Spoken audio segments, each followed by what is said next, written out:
বর্তমান চেয়ারম্যানকে অযোগ্য ঘোষণা করা হয়নি এবং যারা বহিষ্কৃত ছিল কাউকে রিইনস্টেটের কোনো আদেশ দেয়া হয়নি। সাম্প্রতিক সময়ে কিছু ঘটনার প্রকৃত ব্যাখ্যা দেওয়ার জন্য আমরা আজকে আপনাদেরকে ডেকেছি। আপনারা জানেন 28 জুনে আমাদের একটি কাউন্সিল হওয়ার ডেট ছিল। পরবর্তীতে হল রুম না পাওয়ার কারণে মাননীয় চেয়ারম্যান সেই কাউন্সিলটি পোস্টপোন করেন এবং সেটাকে ঘিরে আমাদের কিছু তদানীন্তন কিছু সিনিয়র নেতৃবৃন্দ তারা বলেন 28 তারিখেই কাউন্সিল করতে হবে এবং এ বিষয়ে যখন রেষারেষির একটা পর্যায়ে আমরা 25 জুনে আমাদের 78টি ইউনিয়নের নেতাকর্মীকে ডাকি এবং সকলে সর্বসম্মতিক্রমে মাননীয় চেয়ারম্যানের প্রতি তাদের অকুণ্ঠ সমর্থন জানান এবং সকলেই শাস্তিমূলক ব্যবস্থার জন্য দাবি জানান এবং চেয়ারম্যানকে অনুরোধ করেন।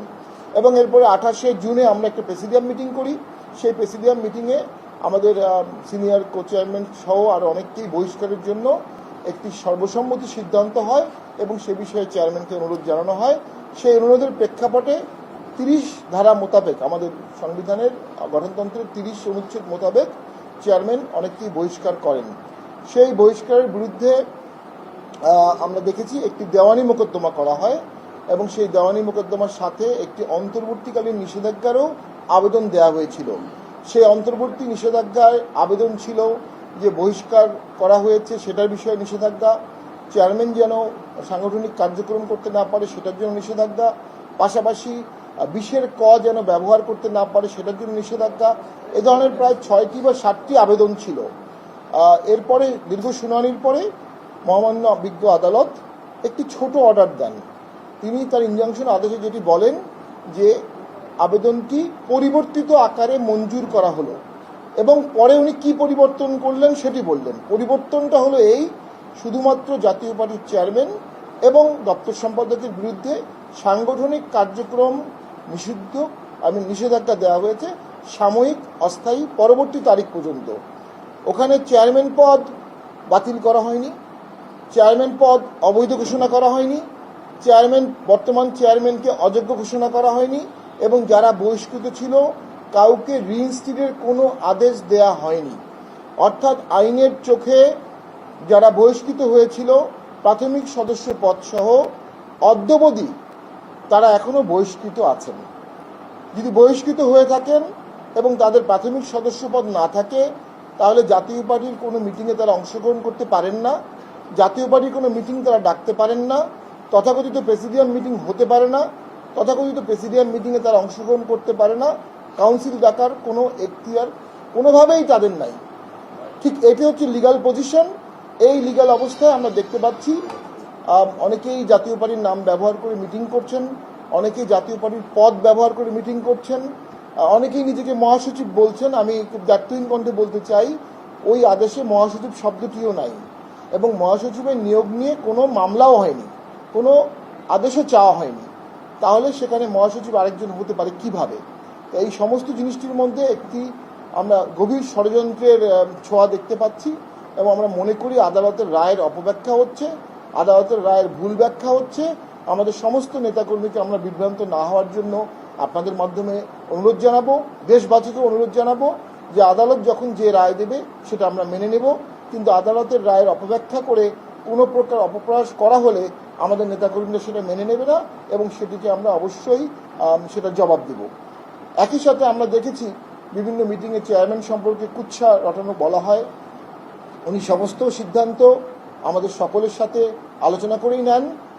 ওনার স্ত্রী আমাদের অত্যন্ত শ্রদ্ধাভাজন, উনি আমাদের সাথেই রাজনীতি করেন, মিছিল করেন, মিটিং করেন। আমরা বক্তব্য দিতে বললে উনি বক্তব্য দেন।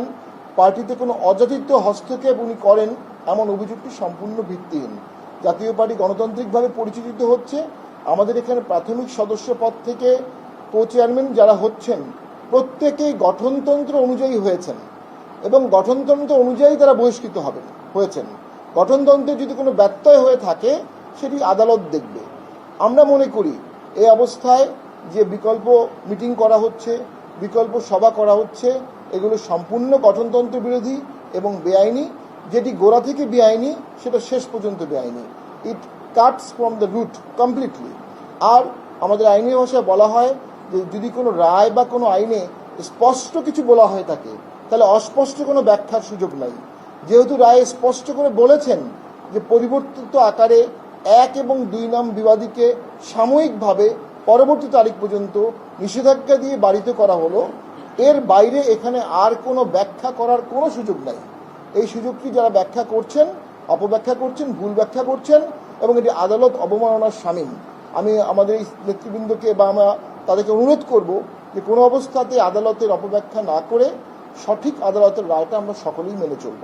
আমাদের এই আদেশের পর থেকে মাননীয় চেয়ারম্যানও আইনের প্রতি শ্রদ্ধা জানিয়ে তিনি কিন্তু দৃশ্যমান সাংগঠনিক কার্যক্রম আপাতত করছেন না। আর পাশাপাশি অবশ্যই রাজনৈতিক বিষয় আদালতে গেলে খুব সতর্কতার সাথে দেখা উচিত। আমাদের দেশে সুনামি হয়ে গেছে রাজনৈতিক বিষয়ে আদালত নাক গলানোর কারণে। বিচার বিভাগকে এটা মনে রাখতে হবে। আমার বক্তব্য শেষ। আপনাদের কোনো প্রশ্ন থাকলে বলতে পারেন। আপনারা কিছু অ্যাড করেন পরে।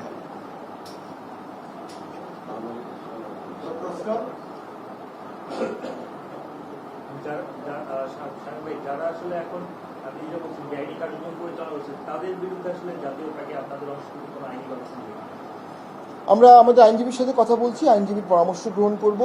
যদি কোনো কন্টেম্পটের বা ভায়োলেশন মিসকেস করার প্রয়োজন হয় অথবা কোনো ইনজাংশন আবেদনের প্রয়োজন হয়, আমরা আইনজীবীর পরামর্শ নিয়ে এই কাজটি করব। পাশাপাশি আমাদের দ্রুত প্রেসিডিয়াম মিটিং ডাকা হবে, সেখান থেকেও আমরা মতামত নিব। প্রেসিডিয়াম মিটিংয়ের ভিত্তিতে আমরা কাজ করব।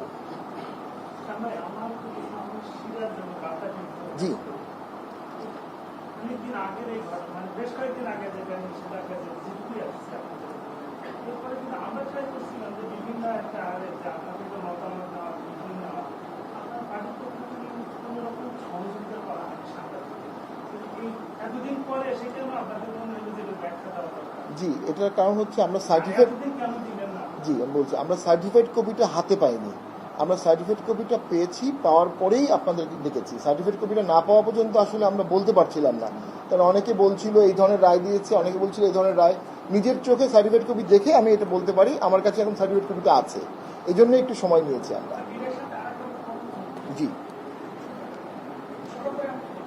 জি, ডিরেকশনটি যেটি বলা হয়েছে 1 এবং 2 নং বিবাদীর বিরুদ্ধে শুনানি অন্তে দরখাস্তটি পরিবর্তিত আকারে মঞ্জুর হলো এই আদেশ দ্বারা। এই আদেশ দ্বারা হচ্ছে অপারেটিভ পার্ট।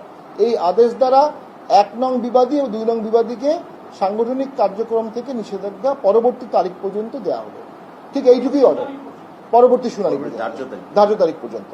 সেই ধার্য তারিখ সামনে একটি আছে, তারপরে আবার থাকবে। এটা সম্পূর্ণ অস্থায়ী এবং আমার দৃঢ় বিশ্বাস আমরা ন্যায় বিচার পাবো এবং আমাদের মাননীয় চেয়ারম্যান অতি সম্প্রতি ইনশাল্লাহ পরিপূর্ণরূপে তার সাংগঠনিক কার্যক্রম করতে পারবেন আইনের শাসনের মাধ্যমে।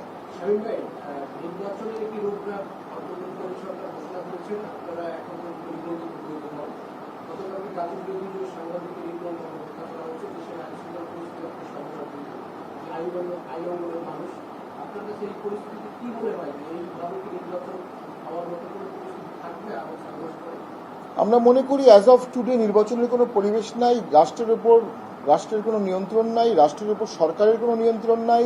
প্রশাসন, পুলিশ সব মিলিয়ে যে একটি হলিস্টিক অ্যাপ্রোচ সেটি আমরা দেখতে পাচ্ছি না। এরকম ভঙ্গুর একটি রাষ্ট্র ডে টু ডে ওয়ার্কস করাই খুব কঠিন। সেখানে নির্বাচন তো অনেক বড় যজ্ঞ। নির্বাচনে 18 লক্ষ সরকারি কর্মচারী সবাইকে ইনভলভ করতে হবে। আমরা ব্যক্তিগতভাবে মনে করি অ্যাজ অফ টুডে নির্বাচনে কোনো পরিবেশ সৃষ্টি করতে সরকার সচেষ্ট হয়নি। তবে সরকার বলেছে তারা নতুন ইনিংস শুরু করছে আজ থেকে। আমরা দেখতে চাই এই নতুন ইনিংসের ব্যাটিং কেমন হয়, বোলিং কেমন হয়, ফিল্ডিং কেমন হয়। এগুলো দেখার পরেই আমরা নির্বাচনের ব্যাপারে সঠিক মন্তব্য করতে পারবো। তবে আমার মনে হচ্ছে সরকার এতদিন নির্বাচনের করার ব্যাপারে বা নির্বাচনের পরিবেশ সৃষ্টির ব্যাপারে কোনো সচেষ্ট ছিল না। এখন থেকে যদি সচেষ্ট হয় হয়তো বা 6 মাসে পরিবেশ করা সম্ভব। সেটি সদিচ্ছার উপর নির্ভর করবে। সরি, দেখুন, আমরা মনে করি সরকারের সদিচ্ছা এবং সক্ষমতা সুষ্ঠু নির্বাচন করা থাকতে হবে। দুটোই থাকতে হবে, সক্ষমতা এবং সদিচ্ছা। একটি অন্যায় তো হচ্ছে, জাতীয় পার্টি একটি নিবন্ধিত দল, কিন্তু আমাদেরকে মিটিং মিছিলে সর্বদা বাধা দেওয়া হয়। ইলেকশন কমিশন, যার সবচেয়ে বড় স্টেক হোল্ডার হচ্ছে আমরা, যারা নিবন্ধিত দল, ইলেকশন কমিশন অনিবন্ধিত দলের সাথে বসতে স্বাচ্ছন্দ্য বোধ করে, কিন্তু নিবন্ধিত দল হিসেবে আমাদেরকে ডাকে না অথবা আমাদের মতামত দেওয়া হয় না। নির্বাচনে লেভেল প্লেইং ফিল্ড না থাকার এটি তো একটি বড় নিদর্শন। এক্ষেত্রে সরকারকে অবশ্যই খোলা মন নিয়ে ফ্যাবুলাস ইলেকশন করার জন্য সকলকে অনবোর্ড আনতে হবে। সকলকে অনবোর্ড আনতে না পারলে নির্বাচনটা গোড়া থেকেই প্রশ্নবিদ্ধ থেকে যাবে, প্রক্রিয়াটা প্রশ্নবিদ্ধ হবে এবং দেশের সংঘাতের দিকে যাবে।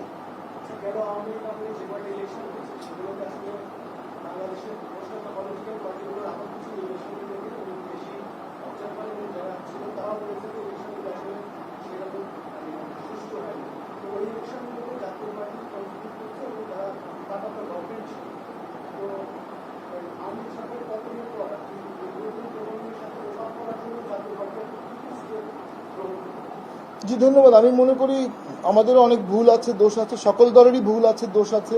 14 সালে আমরা জেনুইনলি ইলেকশন বর্জন করেছিলাম, আমাদের এই টেবিলে যারা আছেন সকলেই বর্জন করেছিলেন এবং এরশাদ স্যার দেশকে গণতন্ত্রকে বাঁচানোর জন্য এরশাদ স্যার এবং জিএম তাদের নিজের জীবনের ঝুঁকি নিয়ে উনি 14 সালে বর্জন করেছিলেন। পরে ওনাকে সিএমএইচে নিয়ে আটক করে রাখা হয়েছিল এবং এরপরে 18 সালের যে ভোটটি হয় সেখানে সকলেই অংশগ্রহণ করেছিল, সেটিও প্রশ্নবিদ্ধ ইলেকশন, আমি অস্বীকার করব না। আমরা এখন সামনে জনগণ যেটা চাবে সেই জনগণের মনের ভাষায় কথা বলে রাজনীতি করতে চাই। পাশাপাশি বিগত জুলাই আন্দোলনের কারণে স্বাভাবিকভাবেই দেশের তারুণ্যের একটি এম্পাওয়ারমেন্ট ঘটেছে। এই Tarun youth mind, student mind কি ভাবছে, এই তারুণ্যের স্পিরিটটাকে ধারণ করে আমরা দলটা সাজাবো, রাঙাবো এবং নবরূপে জাতীয় পার্টি উন্মোচিত হচ্ছে। এই নবরূপে উন্মোচিত হয়ে জাতীয় পার্টি নতুন বাংলাদেশ গড়ার জন্য পদক্ষেপ নিচ্ছে এবং আমার দৃঢ় বিশ্বাস আমরা একটা শক্তিশালী দলে পরিণত হব। আমরা তো প্রথম দল হিসাবে আমাদের চেয়ারম্যান 3রা জুলাই সংসদে দাঁড়ায় কথা বলবো এবং আমরা সমর্থন এই আন্দোলনে সংসদে একজন মাত্র এই আন্দোলনের পক্ষে জোরালো ভাষায় কথা বলেছিলেন, সেটি আমাদের চেয়ারম্যান জিএম কাদের। এবং আমাদের পার্টিতে 24শে জুলাই একটা মিটিং হয়েছিল, সেখানে আমরা সবাই উপস্থিত ছিলাম। সকলে এক বাক্যে বলেছিলাম সরকার যেটি করছে এটা text book example of genocide.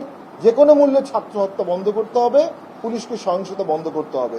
আমরা অনেক ঝুঁকি নিয়ে এই আন্দোলনের পক্ষে ছিলাম। আমাদের ছেলেমেয়েরা রাস্তায় ছিল, রংপুরে, সাভারে, মোহাম্মদপুরে, বিভিন্ন জায়গায়, ঢাকায় আমাদের লোকজন মামলার শিকার হয়েছে, অ্যারেস্ট ছিল আমাদের ছেলেপেলে।